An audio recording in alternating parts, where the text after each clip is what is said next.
And my point is, like, I think I have a really good grasp of what it takes to be successful, and not only successful as a rookie, but also noticed. Like, how do you stand out from your peers as a rookie? And one of the first things I tell people is, like, guys, when you play in scrims, okay? If you are playing League in a way in scrims where you are trying to carry every single game and you are not listening to what your coach is saying, you're fucking stupid. You wouldn't have got hired if you think people needed to see you carry in scrims. Every single person in the room that you're in thinks you can carry. If they didn't, you probably wouldn't be on the team. Now, obviously, they might change your minds if you shit the bed, but initially coming into a team, I've never heard of people going like, joining a team and thinking, wow, that guy is dog shit. I really don't want to play with him. Because if they think that, well, guess what? They just decide not to play with him.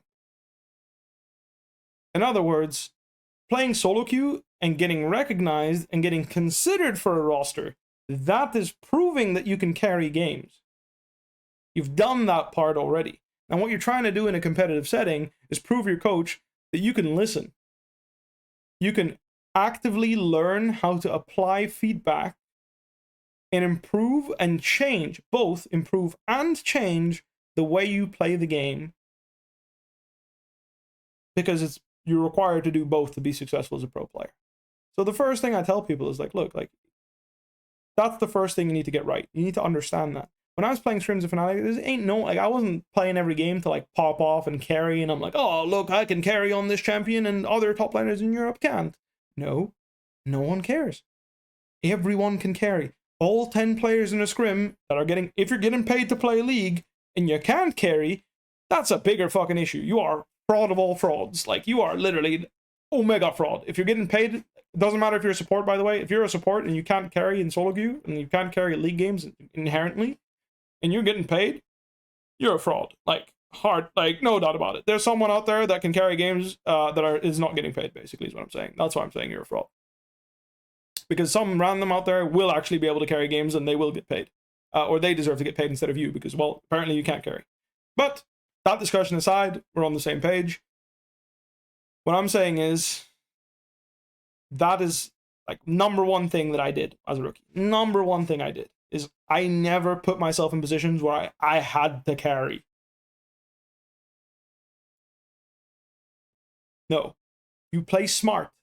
You show people that you are intelligent about the game, and you show people that when they give you feedback because you did something not intelligent, that you genuinely give a shit and you actively work to change that. You speak up. You learn how to take responsibility as an individual and how to share responsibility with other people. You tell them that it's okay to make mistakes and that you will help them with what you can. This is what you do. That's what scrims are for. Scrims aren't there to fucking flex and slam graves and kill 12 people. Like, no one, like, if your coach didn't think you could do that, he wouldn't have fucking hired you. Because I can tell you right now, I can not name, but I can probably within 20 minutes, I can find you 30 players on the NA ladder that can pick Graves jungle and carry. And they won't even all be junglers. Because Graves is like, you know what I mean? Like, that's my point. It's like, I can pick Graves jungle and carry in a scrim.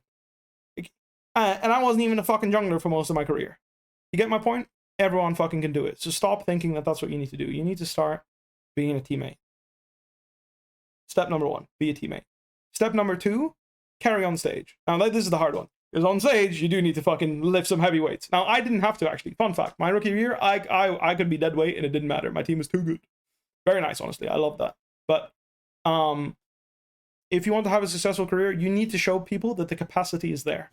And I think I managed to do that. Even though I played in Turkey and Russia, and I pretty much either got relegated or like I either got benched or almost relegated, people saw potential. They saw that there was possibility. This guy, if he changes a few small things, is a threat. He needs to be a little smarter, and he will carry. That you also need to accomplish. And that requires you to religiously grind matchups and understand situations so that you can enter the mid game and be a threat. And then, and this is usually where people get stuck, and this is the difference between the greats, between the bad, the good, the greats, and the goats. how well you play the mid game, how smart you are, how creative you are. That right there is the true meat and the hardest part of competitive League of Legends to get down and truly understand and actually actively make differences. And that is very, in my opinion, very hard to coach to a point where you are a world-class player. I think you can teach people to go through motions that will simulate that level of play, but to actively engage with other people of that level, especially Asian players, and mechanically meet the demand you must in order not to just get absolutely demolished in lane, it is very hard to teach, in my opinion. Like, very, very hard. It's like, I haven't seen it been taught, basically. I've seen people been taught not to int.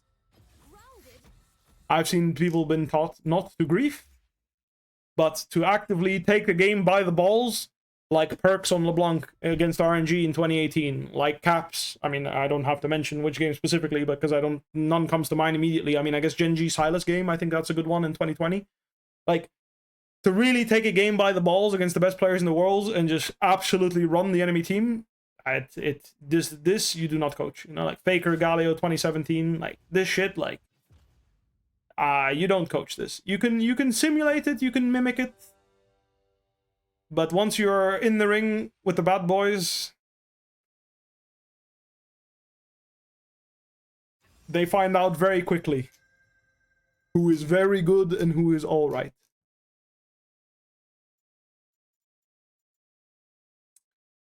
Let's play another Jace game.